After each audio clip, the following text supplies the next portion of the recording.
Hello, and welcome to Handled-ish, Productivity for the Imperfect, a weekly podcast for those who want to elevate their productivity but are not looking for perfection. I'm your host, Betsy Hayes, and I am so glad you're joining me from Podcast Land or YouTube. This is episode 28, Starting Over When You Didn't Choose It. So, first of all, if you are listening to this podcast because you are going through something like this, maybe it's, a very significant job transition, a layoff, or you were fired. Maybe it's a relationship transition, a divorce, a separation. Maybe this has to do with where you're living, right? You have to move and you didn't really want to. And this is really about, transitions that are involuntary. There's a separate set of challenges and opportunities when you're going through a major transition and you did choose it. And I'll definitely do a podcast on that. But today we're talking about if it wasn't your choice, because there's obviously a separate set of challenges and opportunities that are associated with that type of situation. So if you are listening to this because that is what you're going through, I'm sending you lots of love. If you are listening to this because you want to support someone in your life, way to show up. Great job. So I am not a therapist, and I love therapy. I am so grateful for my therapist. I've only been seeing her for about a year, but I'm a huge fan. But I am not a therapist. And obviously, if you are going, or hopefully, obviously, if you are going through, a major transition and it's making you feel super sad and maybe you're even considering harming yourself, just please stop listening right now. Please call, a suicide hotline. Please get the help that you need. There are so many wonderful people who are specifically trained to assist you with this. So really, really important that you just immediately, make that call and get yourself the help that you need. You are important to this world. I truly believe that. So if you have a big chunk of your life that is changing, or maybe even has changed and you're kind of working through it, you can call this, I think I called it an involuntary transition a minute ago. You also might, call this an unsolicited reset. Whatever it is that you'd like to call it. This is something very, very drastic that is affecting your life that wasn't your choice. And if that's what you're going through, I think there's many things that could potentially help you. And I want to talk about some of them in no particular order. And also fully acknowledging that there are a whole bunch of other wonderful tools available that I encourage you to seek out and try. And maybe that's one thing to sort of start the conversation is I think this is a really great time to be a scientist. And what I mean by that is experimentation. Try lots of different things. Even if something doesn't necessarily resonate with you right off the bat, it could certainly be helpful in the moment. If something does resonate you, by goodness sakes, please try that, because that is your body's cue to you that, wow, that's probably going to be helpful. But I really wouldn't discount anything that is truly potentially good for you, right? I would definitely discount everything that is bad for you. And, obviously that's defined by each individual person, but there are a whole lot of unhealthy coping mechanisms, and that's definitely not what we're talking about today, right? We're talking about things that will truly assist you during this particular transition time. And the reason I'm talking about this is when we have this stuff, it's really hard to be productive, right? It's scary. We can feel stuck. And it's not fun. And when you are in those spaces, accomplishing what you want is really difficult. And there's also sometimes the experience of, I don't even care. Right.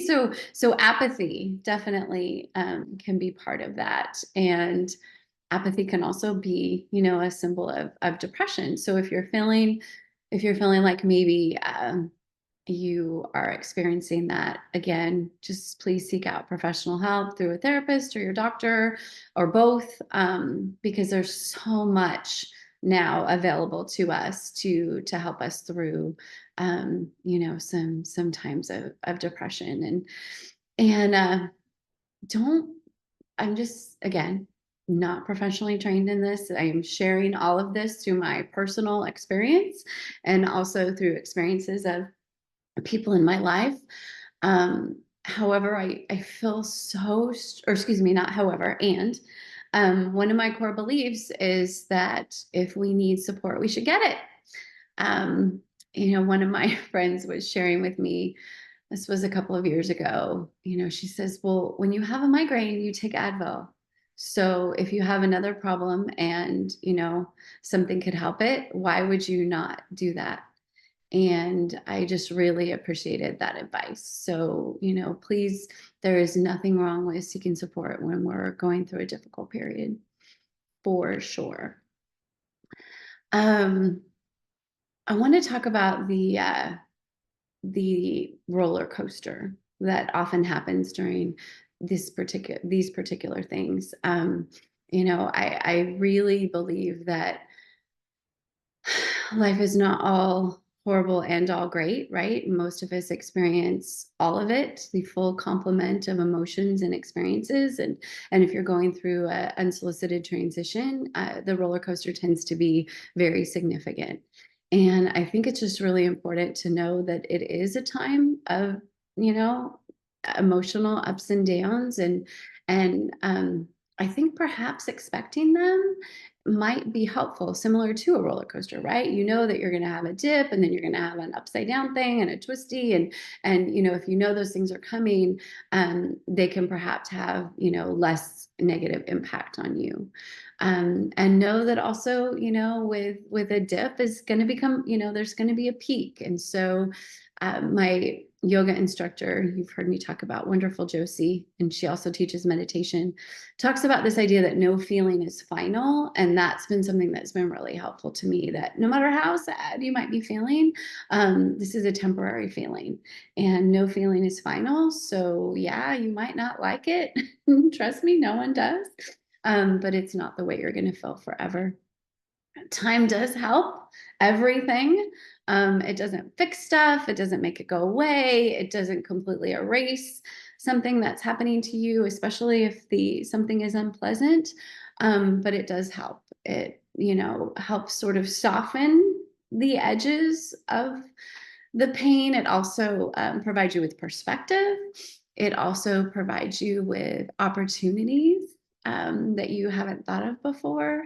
And so, patience is something else that can be really helpful during this time, which is ironic advice coming from me, because if you asked anyone who really knows me to describe me with adjectives, that would not be one that they would use. However, I'm evolving as a human, just like all of us, and I'm really trying to embrace the idea of having patience when you are going through something that is difficult. So there's going to be ands, right? I think usually when you are going through a unsolicited transition, there's obviously a lot of fear, right? There's a lot of uncertainty. It's very scary to think that you are on a path and then now all of a sudden you're not on a path, right? Again, no matter what, that is that you're starting over from, whether again it's employment or relationships or, whatever it is, we thought we were on a path and now we're not. And so there's a lot of very, very strong feelings associated with that. Um, in addition, there's also potentially, feelings of excitement, feelings of possibility, feelings of opportunity. And all of that stuff can be at the same time. As you know, I teach, college students, and toward graduation, I talk all the time with my students about how this moment in their lives, it would make sense if this was both so exciting and so terrifying. And both of those things can be true at once. And when we're starting over, uh, in some very significant area in our lives, I think that is also true. Yes, it can be scary. Yes, it can be, discomfort with uncertainty, and it can be really exciting, and it can be full of possibilities, and it can be full of opportunities, all of that at once. And I think it's important to realize that it doesn't have to be either or. We don't have to be fine or devastated. I think that we can be devastated and excited about opportunities. I firmly believe that, but both of that can happen at once. And I think providing us with the opportunity to accept both at the same time, at least again, I'm talking from my personal experience, can be extremely, extremely helpful. On the note of possibilities, one thing that I think is something to ponder is maybe this is an opportunity for you to do things that you couldn't before, based on whatever your experience was. Maybe there are things that you were reluctant to do or were literally unable to do, but you really wanted to. And this is an opportunity to do that, perhaps. So what are those things? And how can you use this period in your life to try that you've been putting off, or wanted to do someday or couldn't because you were in a different particular situation? Now's the time, right? Give it a whirl, try that stuff. It might be truly awesome like you anticipated. It might not be. It's all fine either way. I like the idea, and I heard someone say, you know what, it'll either be amazing or a really great story. And I highly appreciate that thought. And I have a dear friend who continues to remind me about that. She's like, Bets, if it doesn't work out, it can go in the book. And I love that idea that no matter what, it's just going to be a good thing, right? It's a great story, or it's a great, wonderful thing for you. Um, Also, maybe this is the opportunity to really consider possibilities that you haven't even dreamt up yet. Spend some time really, really, how if what are some things that maybe I do want to try that I've never, considered before? What are some of the avenues that I want to explore that I've never done before? Transition, even if it starts out in an unpleasant way, doesn't have to be bad. It can actually lead to some really, really great things. So we have to give ourselves the time and the permission to explore those possibilities. So I encourage you to do that as well. I think it probably goes without saying, but surrounding yourself with people that love you and want to support you is so, so important. Not being alone, reaching out, asking for what you need. If you are someone who is supporting someone going through a difficult time, you don't always have to try to cheer them up. Maybe that's actually not what they need. So ask, hey, do you want me to cheer you up? Do you want me to distract you? Do you want me to feed you? Do you want me to go on a walk with you? Do you want me to invite you places? Do you want me to just come over? What is it that you need from me? And usually providing them with options is a good way to start the conversation. Usually asking what you need is difficult often for the person to answer, because sometimes we don't know what we need. And if we are given options, though, we can figure out, oh, okay, yeah, that does sound really helpful. And oh gosh, a dear friend um, gave me this amazing language. And she, talked about sitting in the mud. And I love that, because sometimes we do just need someone to sit in the mud with us, right? And just acknowledge that it sucks and it's unpleasant, and there's not a lot we can do at the moment. So we're just going to sit in the mud. And having someone who's willing to sit in the mud with you, I am using a metaphor, although I guess there's those mud baths and stuff. So maybe sitting in the actual mud might be fun, but I'm really just talking metaphorically here. That, someone just, to just sit with you and just acknowledge that, what, this is hard. That's so helpful. It sounds weird, perhaps on the surface, if you've never experienced that or offered that before. because we as humans, I think we want to make the people that we love feel better. And obviously as humans, we also want to feel better. So sometimes we're like, oh, just make me feel better. Sometimes sitting in the mud is what you need to feel better. Sometimes we don't want to be cheered up. Sometimes we do, and that's great. But when we're not ready to talk about having gratitude, for example, about the situation, and hopefully we will get there, because I do believe that there's opportunity for gratitude in everything, even things that we didn't want, and even things that we don't like and yuck. I do think there's opportunities for gratitude, but sometimes we're just not ready to find the gratitude. And so, encouraging someone to have gratitude when they're not ready to do so sometimes doesn't work. So the whole sitting in the mud thing is something that is really, really good. Um, and to the idea that I mentioned a minute ago of being open to all kinds of thoughts, right? Meditation, yoga, walking, just treating yourself well, right? How can you, purchase or fix yourself a healthy meal, right? How can you, put together a bedtime routine to help you get more sleep? I know for me, insomnia is a thing on a regular basis. And whew, during times of involuntary transition, insomnia is awful for me. So I really try hard to figure out how to help my insomnia, because there's nothing that isn't made better by a good night's sleep. So, what are the ways that you can nurture yourself? And just, you need to remember to treat yourself like your best friend, because you should be, right? We should all be our own best friends. So, what would we do for our best friend if they were going through a really difficult time? What are the things that we have tried in the past that have nurtured us and helped? And what are some things that we might be willing to try?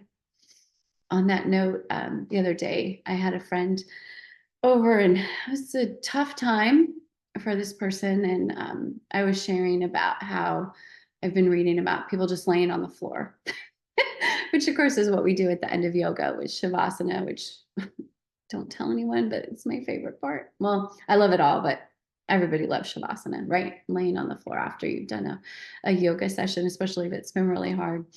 And I said, let's just try it. And so we just laid on the floor in the middle of my living room over there. And it was a little bit silly. And I just talked a little bit about breathing and just doing nothing. Like basically it was like an impromptu shavasana without the yoga first. And it was a little bit silly, right? But just enough to sort of shift the energy into a better place. So maybe laying on the floor is a good thing. Earthing or grounding, barefoot, on the grass or the dirt, and just sort of standing there and getting yourself a little bit more centered. Sounds so simple that it, in my opinion, when I first heard about it, I was like, oh my gosh, how can that even possibly have any value? Because it's so simple. Totally has value. And how wonderful, right, that it is simple. Same thing with laying on the floor. It feels so simple. How could it be beneficial? But it totally, totally is. On that note, there is the, adage to give yourself grace. And I think that's something to really think about in such a major way when you're going through involuntary transitions. People, will say, give yourself grace, give yourself grace. And I think in the aspect of loving yourself, yes, please give yourself all the grace. Um, I have found for myself personally that I have, hate to even admit this, but it's true, and maybe it'll help someone. When I think about giving myself grace, I think of letting myself off the hook. So I unfortunately have chosen to give myself grace and, completely forgotten about how important, nutrition is, for example.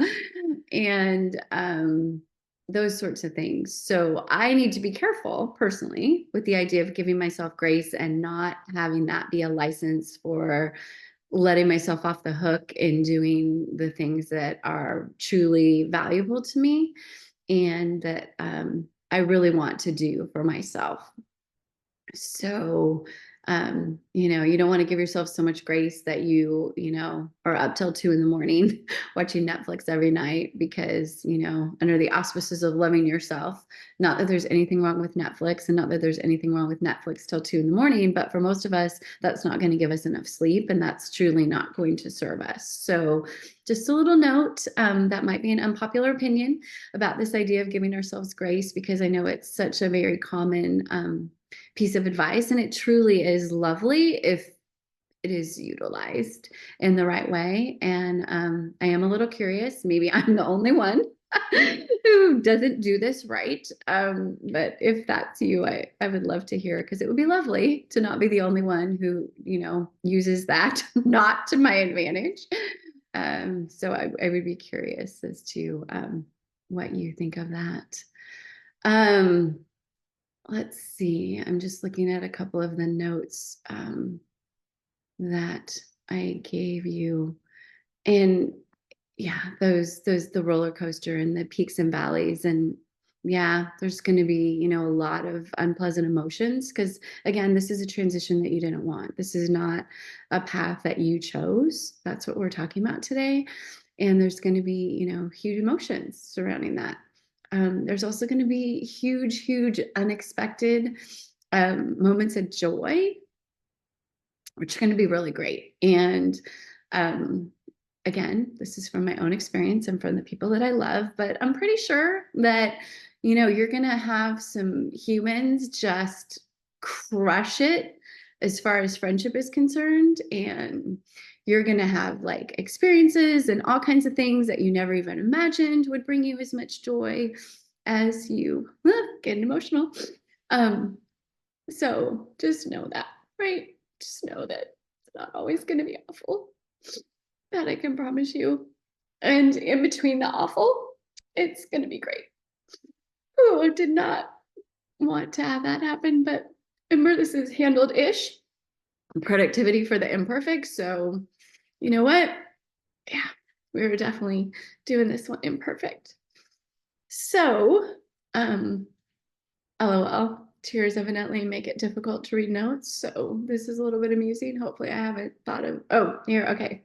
I can kind of read this.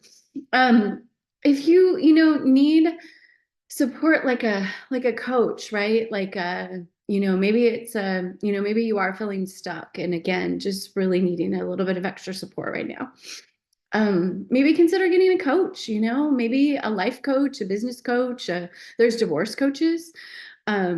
There are, obviously wellness coaches, if that's sort of what you're needing a little bit of help with. Again, nothing wrong with getting support. I'm actually exploring coaching in a couple of, I'm not sure exactly what kind of coaching I'm most in need of right now, but I'm having a lot of fun talking to people and exploring that particular option.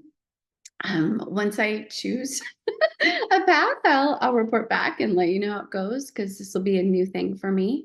But it's again something to think about, right? What are the things that you have never done that perhaps could provide you with support? So all that to say that there's a lot we can do for ourselves. There's a lot we can do for others when we are going through this idea of starting over when it wasn't our choice. And I really just encourage you to think about that. Just really think about, like everything else, right? This has to be customizable to you. What can you do for you that will help you feel better? So let me know what you think. And make sure you tune in next week for the next episode of Handled-ish, Productivity for the Imperfect. And until then, please, please, please take care of yourself. You are doing so amazing. I know it, even if we've never met. And you're doing so much better than you think you are. Trust me. Take care.